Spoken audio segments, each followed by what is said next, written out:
from the Middle East. They've intercepted ISIS. They've intercepted all sorts of people.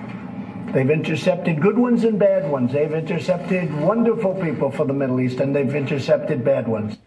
And breaking tonight, new reports that another caravan is now forming in El Salvador with plans to make its way to our southern border.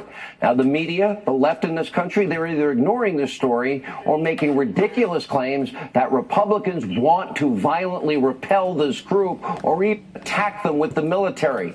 That is an absolute lie. It's absurd. And if there is, God forbid, any confrontation at our southern border, it will not be because the United States is causing it. And by the way, let me say for the record, I am sure that the vast majority of people in this caravan, we know what they want, a better life that they're not getting in their own country. But we cannot guarantee, nobody can guarantee, if you're listening to any commentary, nobody can vouch for every single person that is marching in that caravan, whether or not they have our best intentions at heart. Now, if we did have a serious, expansive border wall today, which could be built expeditiously, guess what? This would not be an issue. It won't be an issue in the future if we build the wall. But Democrats, they think it's politically expedient to have open borders. They're the supporters of sanctuary cities, even sanctuary states like California. And by the way, an acceptance of anyone and everyone who comes here illegally. They want amnesty. They're the party of amnesty. They just don't want to tell you because John Podesta's group is saying, just don't say it. Don't tell people who you really are. All while people, the ones that do the right thing, enter the country legally, respect our Constitution, respect our sovereignty, respect our borders, respect our rule of law, guess what? They're waiting in line patiently. And sadly, there's not one Democrat in this country tonight, not one, speaking out supporting law, order, American sovereignty, borders, our Constitution. Now, this is not a crazy idea because guess what? Well, we have the videotape. And a few years ago, even then, Senator Obama, many top Democrats today, they were singing a very different tune. As a matter of fact, they all sound like Donald Trump today. But of course, that was then. They wanted your votes then. And this is, of course, now. Take a look. We all agree on the need to better secure the border and to punish employers who choose to hire illegal immigrants. We are a generous and welcoming people here in the United States, but those who enter the country illegally and those who employ them disrespect the rule of law, and they are showing disregard for those who are following the law. We simply cannot allow people to pour into the United States undetected, undocumented, unchecked, and circumventing the line of people who are waiting patiently, diligently, and lawfully. Wow, sounds like Donald Trump.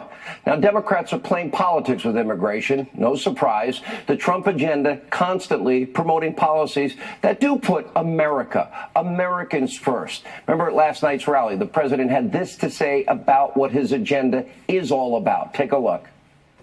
A globalist is a person that wants the globe to do well, frankly, not caring about our country so much. And you know what? We can't have that. You know, they have a word. It sort of became old-fashioned. It's called a nationalist. And I say, really, we're not supposed to use that word. You know what I am? I'm a nationalist, okay?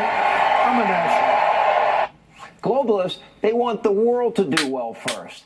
President wants America first. That's what he's saying a nationalist is. And obviously, he has America first policies. The media, though, of course, typical in any election year, they're trying to say those remarks imply that he must somehow be a closet racist or somehow, those are dangerous, those remarks. Really? Think about this. It's now somehow politically incorrect to say we're going to promote the American people, American values, American law and order and prosperity first. I'm America first. Here's what I mean when I say that. I want every single American, regardless of race, background, national origin, every American to have a shot at the American dream. That means a good job, money for retirement, a nice house in a safe neighborhood, good schools for their kids, the ability to take a vacation, go out to dinner. You know what? Americans, let's get Americans and lift them out of poverty first. We still have too many Americans in poverty. We already are the most generous people on the planet and always will be. That is who we are. There's never been a country in the history of man that has accumulated more power and used it for the good of other people than the United States of America. And the president saying, yeah, America first. Well, what do we have as a result? Record low unemployment, 14 states, African Americans, Hispanic Americans, Asian Americans, women in the workplace, and of course, youth unemployment.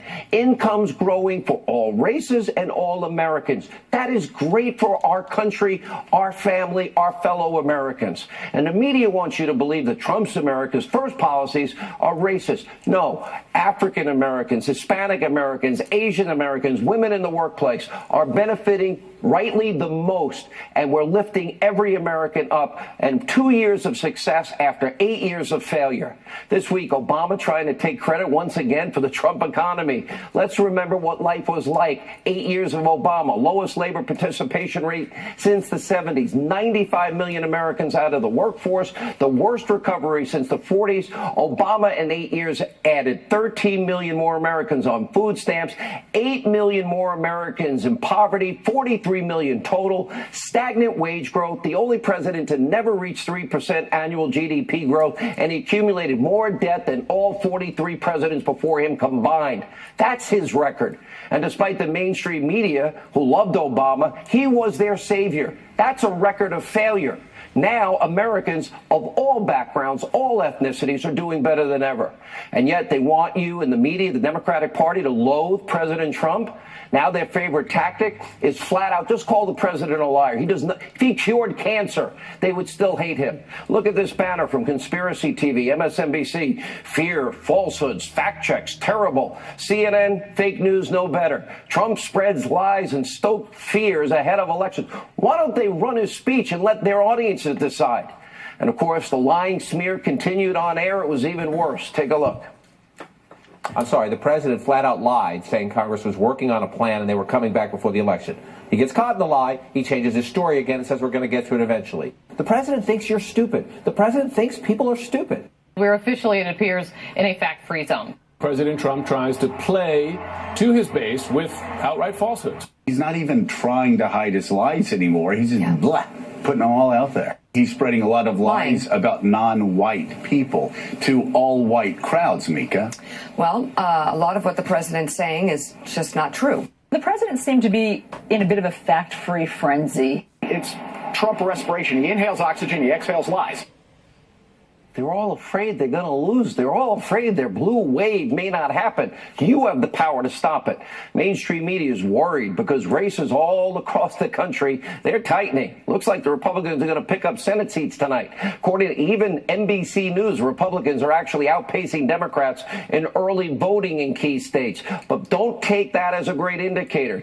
Tonight, election forecaster Nate Silver, he's predicting a 6 and 7 chance, 86% that Democrats will win control of the House. Keep in mind, by the way, that he was wrong in 2016. He's predicting Nancy Pelosi will control the reign of our government as Speaker of the House, and says 82% chance the Senate will remain in the hands of Republicans and likely to pick up new seats. Now, this is a very real prospect.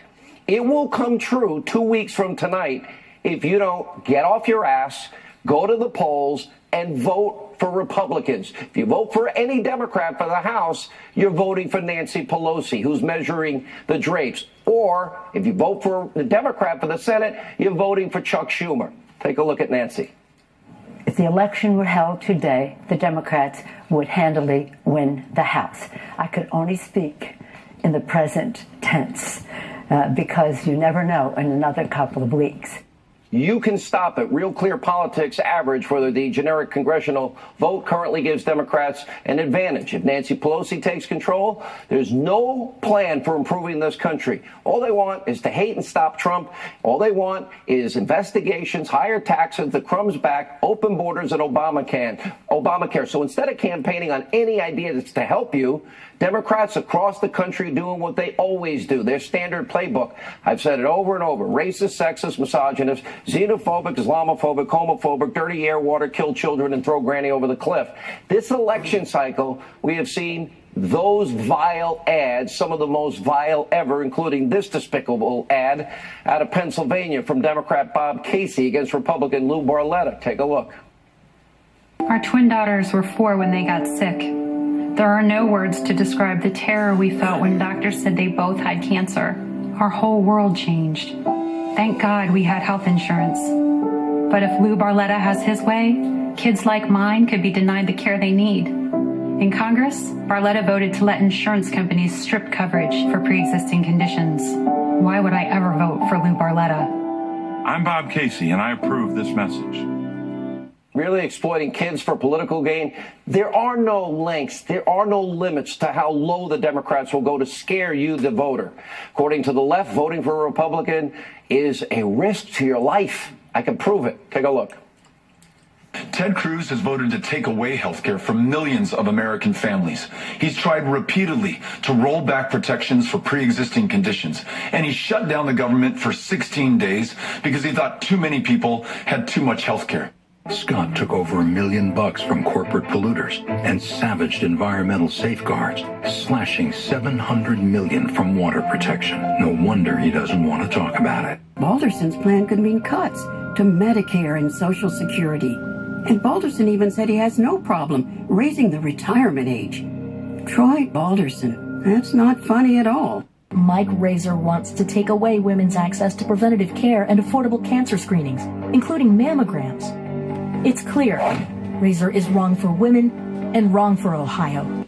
All lies. I warned you. Same playbook every 2 and 4 years. Given this rhetoric, is it a surprise that a mob is acting out all over America? You've seen it right here, night after night now for weeks. Republicans stalked, threatened, driven out of restaurants, shouted down in airports, and tonight even new reports that the office of House Majority Leader Kevin McCarthy, they threw a boulder through his window. Now look at the pictures. Show an enormous boulder that was thrown through his window. Look at that.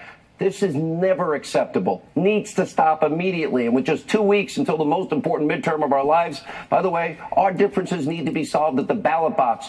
No Democrats are condemning any of this. If anything, their rhetoric is encouraging it. They should be more responsible. Brand new reports on 3 Democrats, including 2 facing off in tight races. We start with Senator Cory Booker, Spartacus himself, currently not up for re-election, but he is facing a new sexual assault allegation from an anonymous source.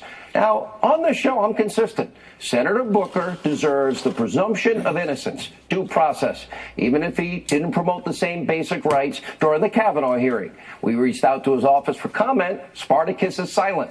Meanwhile, we have a damning new revelation about Senator Heidi Heitkamp. Look at this. First, her campaign was derailed after mistakenly outing sexual assault victims against their wishes in a campaign ad. Look at this brand new undercover James O'Keefe, ProjectVeritas.com, showing Heitkamp. Campaign staff is revealing that while she campaigns as a moderate, just like Bredesen in Tennessee and Claire McCaskill in Missouri, she's no different than every other far-left Democrat.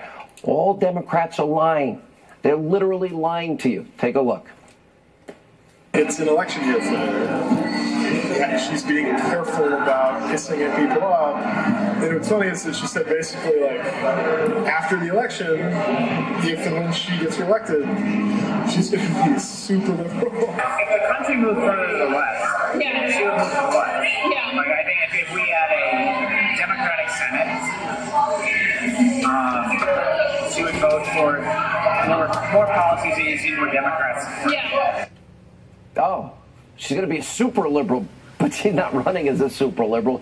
Are you surprised? Remember, she threw out, due process and presumption of innocence and tried to block Kavanaugh's nomination. Shouldn't be any surprise. Heitkamp's office doesn't want to talk to us. Shocking. Meanwhile, we're continuing to track a very important tight governor's race in Florida. Look at this. Ron DeSantis, far-left radical Democrat. Andrew Gillum. At this hour, Gillum is facing very serious ongoing ethics probe over his conduct as the mayor of Tallahassee. And breaking today, new text messages show that Mr. Gillum, during a 2016 trip to New York with a longtime ally and lobbyist Adam Corey. Well, Gillum got tickets to the hit Broadway play Hamilton that came from an undercover FBI agent posing as a businessman looking to develop property in Tallahassee. Where I come from in Long Island, that's called a bribe. Now, this raises even more questions about Gillum's judgment and past behavior. And, of course, she's innocent until proven guilty. But I'd like some answers. Even more concerning is what we've uncovered about his far-left plan for Florida. 40% corporate tax increase, abolish ICE, universal health care. Also, he has ties to far-left radical groups, including some radical anti-police groups with call for the abolishment of prison. And Ron DeSantis, former Navy JAG officer, congressman, Freedom Caucus member, pro-growth, low-tax Republican. Gillum, of course, a radical socialist. The choice is clear. Florida, Gillum will ruin your state. Your safety, your security, your economy are on the line in 14 days. 2 weeks from tonight, you decide if Nancy Pelosi Speaker, Maxine Waters, Adam Schiff, Jerry Nadler, all chair committees. Do you want those people holding the Trump agenda hostage? A vote for a Democrat is a vote for any of the people you see on your screen. Joining us now, RNC chairwoman Ronna McDaniel is with us, and the author of the New York Times bestseller, The Deep State. Fox News contributor Jason Chavis. What happens if they win? Well, think about those people become chairman. You got to refer to Maxine Waters as the chairman. Jerry Nadler chairing Judiciary Committee. And Adam Schiff will displace Devin Nunes and all those investigations. Biggest liar. Yeah, and all those investigations that you see Jim Jordan and Mark Meadows and Radcliffe and Gowdy, those go away because they're going to dismiss those, and you're going to give Elijah Cummings and you're going to give Jerry Nadler the power of subpoena to go after this administration day after day. Ronna McDaniels, I feel better about the Senate. I don't have a crystal ball than I do about the House. Nate Silver says 82% chance Republicans keep the Senate, 86% chance they lose the House. He was wrong in 2016. Is he wrong tonight? I think he's wrong, Sean. I mean, listen, they've been talking about this blue wave over and over and over again. We're not seeing it. We're not seeing it in the early voting in Florida and Nevada and states that we're already seeing results come in. And certainly on the Senate side, we're seeing leads open up in North Dakota and Missouri and Indiana. So there's great opportunities to pick up seats. But you are right. We have to get out and vote. When you just talked about what would happen if we lose the House, I know it's not Halloween yet, but a shiver just went down my spine. So we need all of our voters to get out. This is not a done deal. The Democrats are energized, and the only way we keep the House is if we get out and get our voters out. So talk to your family, talk to your friends, go to vote.gop.com and get everyone out to the polls. We are fighting for our future. We know what Nancy Pelosi means. Higher taxes, abolish ICE, open borders, and miring our country down in investigation after investigation. Back to keep Obamacare. That is a radical agenda, Jason Chavis. No, it is. Think about it. They want to raise taxes. They want to abolish ICE. They want these open borders. They don't denounce any of this violence. They stand for the resistance movement. They want this scorched earth. That's what they're going to deliver what they're promising, and we should believe them. But all of these people, Ronna, they're not telling their agenda. And they tell Maxine, shush. Even John Podesta, Center for American Progress, don't talk about immigration. Not one Democrat talks about the caravan headed toward our southern border because they want open borders. They support amnesty, sanctuary cities and states. So that's what they really want, but they're not saying it. Bredesen got caught calling the people of Tennessee ignorant. We know that McCaskill got caught saying, oh, I'm anti-gun, I'm all pro what everything Obama believed. High camp staff saying she'll be a super liberal. You know, thank God Project Veritas got this tape. Yeah, I mean, they are the liars. You know, it's funny that the mainstream media says that about our president, who's told the truth and actually delivered on the promises he made on the campaign trail. But you have Democrat after Democrat being caught in a lie, running as one thing and then saying, yeah, just elect me. And then when I get there, I'll govern with Chuck Schumer and Nancy Pelosi. Nancy Pelosi has said very clearly, you have a free pass. Run against me. Say you won't vote for me for Speaker, because I know when you come home, you're going to vote for Nancy Pelosi as Speaker, which would be a disaster. In the House is a vote for her. Vote for a Senate Democrat is a vote for Schumer. Good to see you. Congrats on the book. Thank you. Thanks for having me. Sarah Carter, live in Guatemala. Next, she spoke with some members of the migrant caravan, has some breaking news. Also, Dan Bongino, much more busy breaking news night. 2 weeks from tonight, you decide if you shock the world again. Change the laws. We have to make them much different. They're very soft, and it's a different time. It's really a different time. Maybe there was a time where that could have been appropriate. But we have to have immigration laws now that are suitable for this time and that work. And the ones that we have now are old and they don't work. They don't work and they don't come close to working. And we need protection. We have to have a wall. All right, that was the president earlier today blasting our weak immigration laws that have allowed this migrant caravan to become a major crisis. Sarah Carter went down to Guatemala this week as an independent investigative reporter, joined the caravan for a few days to find answers as to who these people are, how they got organized, and who sent them towards this country. She obtained exclusive footage, as you see on your screen. And she joins us live tonight from Guatemala, and also with us, former Secret Service agent, NRA TV contributor Dan Bongino. Sarah, let's start with you. You apparently ran into people that were part of MS-13, which was reported earlier today. People want to hear this.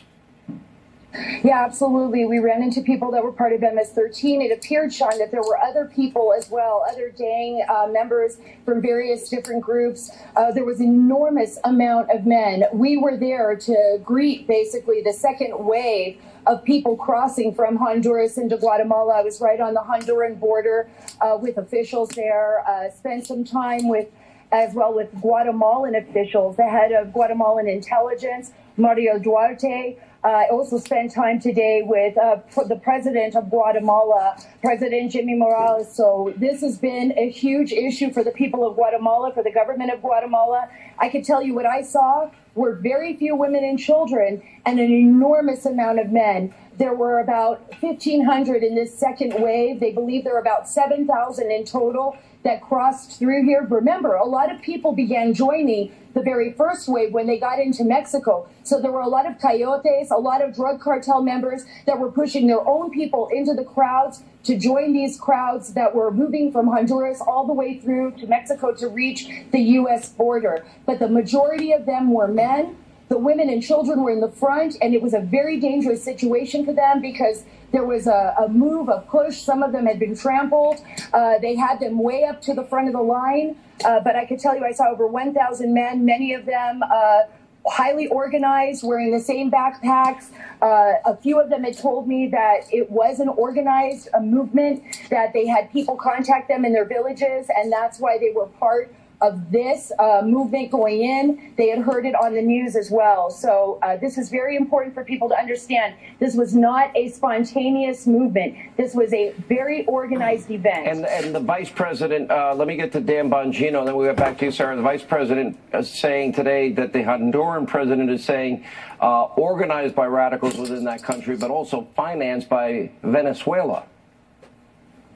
Yeah, Sean, the evidence is everywhere. We've seen a Honduran left-wing congressman, I believe the name is Fuentes, who has already come out and made some statements that the left wing in South America is behind this. Again, this is only ignored by the media, but the problem here is the media and their liberal allies, Sean, are doing nothing to buttress the president and back up the president in what should be, Sean, what should be a bipartisan issue. You have close to 10,000 people potentially getting ready in the coming weeks to potentially hit our southern border, not through a port of entry, but to enter illegally. We have no idea who they are, and the Democrats are okay on this. Every responsible Republican should get every Democrat on the record as to where they stand on this. Listen, I'm just going to assume, Sarah, that the vast majority of people are living in poverty. Their government's not working for them. We see waste, fraud, abuse, even the money that we give to a lot of these nations. I'm sure most,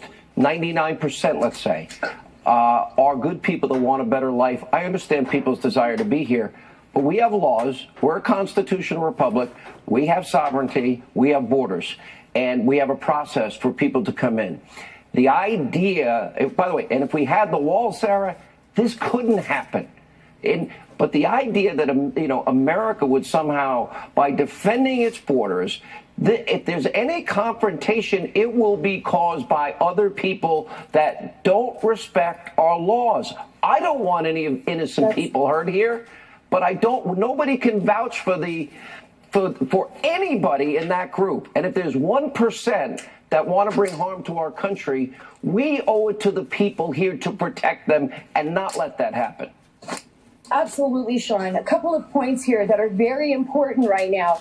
The government of Guatemala, President Morales told me today in an interview that he understands how President Trump feels. He understands how the American people feel. He wants a full cooperation with the United States. He will fully cooperate. They want to bring the criminals to justice that organized this event because innocent people are harmed. And these are the people that are being pushed into these caravans and being told lies and being brought up to the United States. But just as you said, there are elements of danger within these caravans. Members of, these migrants, members of MS-13, members of other gangs, they also found within the first wave of the caravans and even within the second wave, Cubans, people from Congo, people from all over the world that were put into these caravans and from specific places.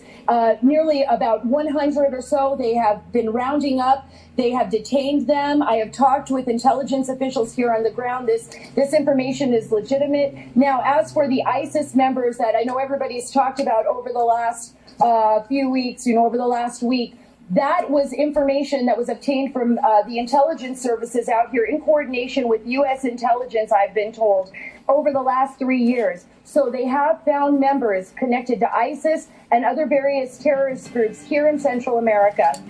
Yeah. And Dan, if they get to the border and charge our border, that's an invasion. That's not a caravan. That would be an invasion. There's no other way to describe it, Sean. And also, what happens when all the attention is being paid to the caravan? What happens at other points of entry as well, Sean? There's a lot of secondary effects from this as well. Saying one thing years ago that now they sounded like Trump. Oh, now not one is speaking out. Not one, because they don't care to ever take a stand. They want to hide and see which way the wind blows. That's not leadership.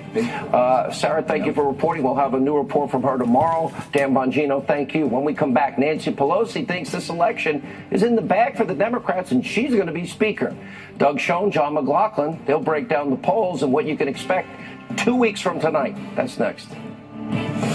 All right, 2 weeks from tonight, one of the most important midterms of your lifetime. Battleground races remain neck and neck. Republicans are surging in places like North Dakota. By the way, Indiana now surging. People in Indiana, you vote for the Libertarian, you're throwing away your vote and helping Joe Donnelly. No offense to Libertarians. Don't split the vote. And, of course, President Trump's approval numbers are the highest ever.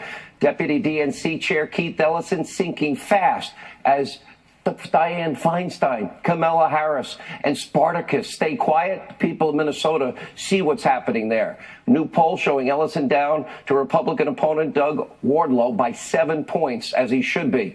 Now, remember, in addition to his radical left beliefs, Ellison facing serious accusations of domestic and emotional and physical violence from his ex-girlfriend, Karen Monahan. No calls for FBI investigations there.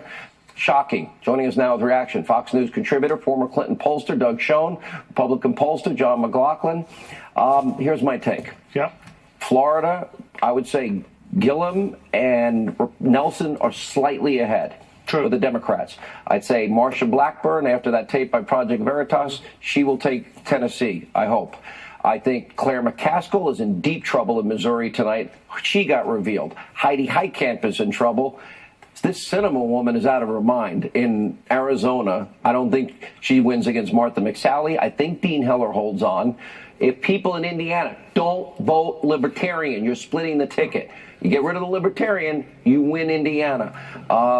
And I think Dean Heller is holding on a slight margin. Tight race will be there. The House, it's going to be 2, 3, 4 seats either way. Yeah. The way I see it, Sean, the House, I think, is now 25, 26, 27 Democrat. So that would be +4 Democrat. Right. Slim margin. And I wish I could sit here and tell you that you were wrong about the Senate. I'd say we got a chance as Democrats to pick up Nevada and Arizona. But other than that, I think there's a decisive movement to the Republicans. It's Kristen Sinema, who caught on tape calling the meth lab of democracy, the people of her state crazy. The fact that she's a moderate Democrat. She invited an Arizona state, a radical attorney for the blind sheikh. Oh, and she said it's okay to join the Taliban. Right. Really? You're going to bet on that one? Well, right now the polls have her even or slightly ahead. Actually, McSally had the latest poll was up 7. 11. Yes. Yeah. One poll. She's not a moderate. And the good news side is the House is where the battle is right now. And you've done a great job raising the specter that Nancy Pelosi could be the next speaker, the most powerful Democrat in the country. She thinks third in line to be president. Right. Good God help us. So they won't just impeach the president, they'll impeach the vice president too. So that one's out of the bag. But in the meantime, we're going to have a poll tomorrow that will put online 1,000 likely voters nationwide, 44% Republican, 46% Democrat. That's close enough to hold the House. And you've got basically Pelosi, because she has this 55% unfavorable rating across the country. 45 Republican House retirements. Right. Well, right, but still, that's why the president, his job approval number's coming up. Like, we'll have a 48% job approval for him tomorrow that matches what Rasmussen has. But as his job approval comes up, he raises the floor for the Republicans. Am I wrong in saying that if people don't vote in the House races, that's a half a vote for Pelosi? Right. If they vote for a Democrat, they're voting for Pelosi. If you vote for a Democratic senator, you're voting for Schumer. Fortunately, Sean, the Democrats are mobilized. Now, Republican enthusiasm has come up substantially since the Kavanaugh hearings, but we're seeing the same level of visibility and activism in Democratic districts. I agree. And look, a lot of it's anti-Trump hate that's been ginned up for 2 solid years, but nobody can doubt lowest unemployment numbers for African Americans, Hispanic Americans, Asian Americans. Fortunately, the Republicans don't do as good a job as you do in delivering that message. I'll go back to the 63. What do you say to Republicans tonight? What should they be saying? There's 63 million Trump voters out there. And if they get complacent, because only 90 million vote in a midterm election, if they get complacent and say the president's taking care of it and stay home,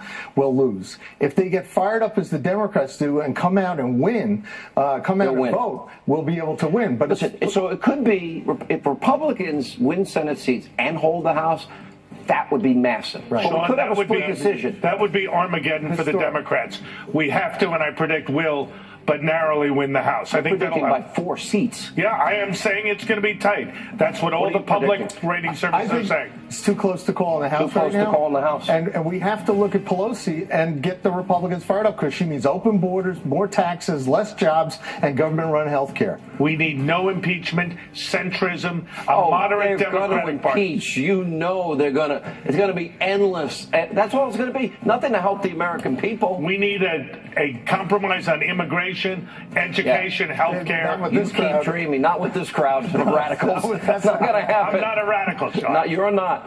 Don't listen to Doug if you're a Democrat, because he might actually help you win.